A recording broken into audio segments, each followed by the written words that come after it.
Assalamu alaikum wa rahmatullahi wa barakatuhu, brothers, sisters and friends. Today I want to be talking about a key argument that the Quran uses for the existence of God. Now, in Western philosophy, it's called the argument from design or the teleological argument. Now, the Quran always mentions about man, life and the universe, the natural phenomena, how you see the intricate design in species, in animals, but also the intricate design and fine-tuning of the whole cosmos, of the whole universe itself. Now, we all know the laws of nature exist. If I were to pick up an object and drop it on the floor, it would drop because of the law of gravity. So laws exist.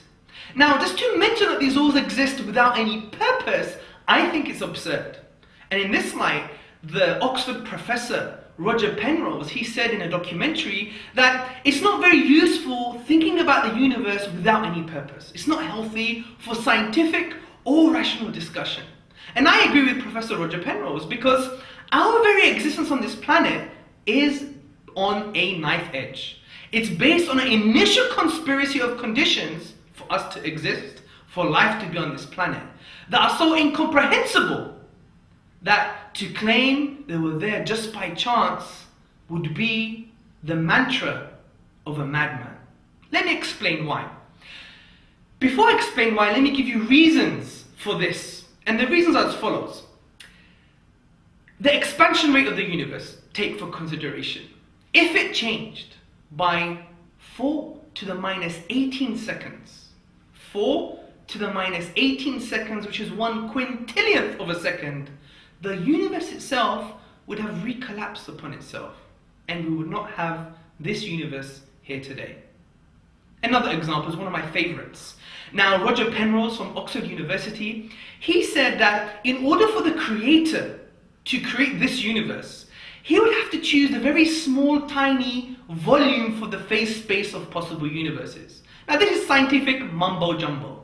You don't have to really know what this means. But we must ask the question, how tiny is this volume? Well, listen to this. The volume is 1 over 10 to the power of x. What is x? X is 10 to the power of 123. And let's relay this for you. 1 over 10 to the power of 10 to the power of 123. You're not a mathematician. I knew that. But think of it this way.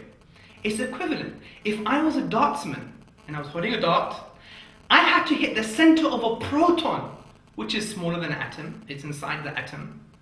Wait, if the whole universe was my dartboard. Now, there's 3 possible explanations for this. Physical necessity is just there. 2, design. 3, chance. Actually, let's do the order again. 1, physical necessity. 2, chance. Or 3, design. Let's take them all into consideration. The first one is just there, physical necessity. Well, I think this is highly absurd. The reason being because we have already discussed that the reason we are here in a universe that allows life, is a life-permitting universe, is based upon a certain fine-tuning, certain initial conditions, a knife edge.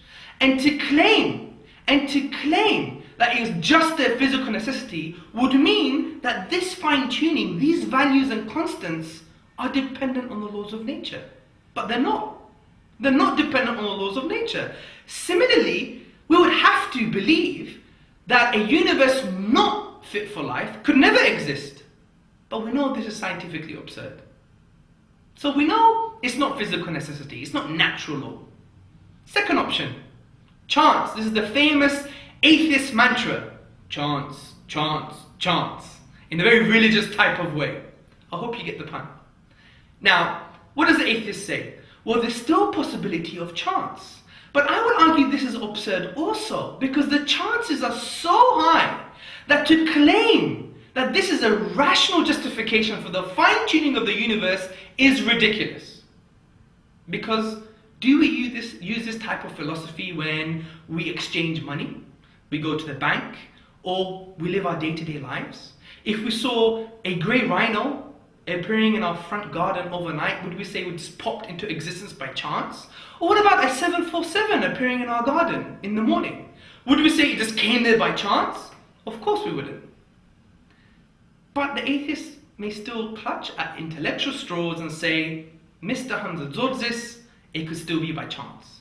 But then I would argue we can't have a conversation anymore. We can't have a discussion. There is no more discourse. Because I could claim anything. I could say, Mr. Atheist, I don't believe my mother is my mother anymore. I actually believe, and there's some statistical justification, that she's a pink elephant that was born on Pluto and flew here on a giant feather. Well, Mr. Tzortzis, you are a madman. And I would reply, but there's a chance. So you see, we can't have a rational conversation anymore. Significantly, brothers, sisters and friends, it's not about chance either. It's about something called specified probability, which is a high chance, okay, a high improbability, plus conforming to independent pattern. Let me give you an example.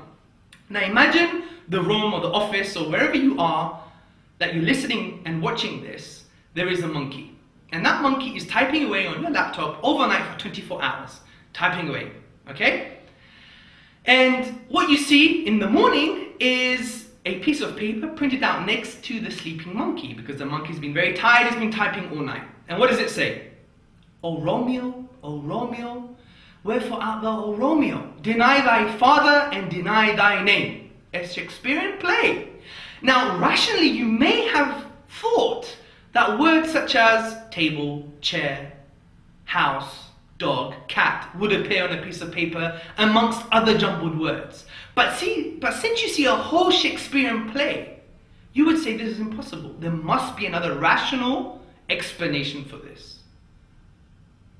That's why it can't be by chance, because there's a higher probability of it happening and it conforms to the independent pattern of English grammar. And that's why it's impossible just to be by chance.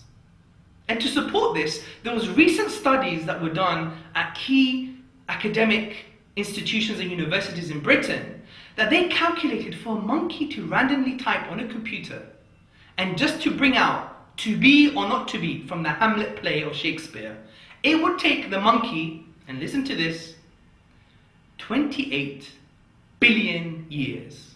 How old is this universe? Half of that, 14 billion years. So, we know it can't be chance. Therefore, it must be design. Let me summarize this for you in a very nice way. 1. The fine-tuning of the universe to permit our life, our existence, is based upon, it can be based upon chance, physical necessity, or design. 2, we know, we just discussed, it can't be based on physical necessity or chance. 3, therefore, it must be design. And this argument is a key Quranic argument for the existence of God. Look at the universe around you, look at man, life, and the universe, and you come to certain conclusions that it's not random, it's not just based on physical necessity, it's not based on chance, it must have been a supernatural designer, which is best explained by God Himself, and as Muslims say, Allah subhanahu wa ta'ala. Thank you very much for listening and watching. Assalamu alaikum wa rahmatullahi wa barakatuh.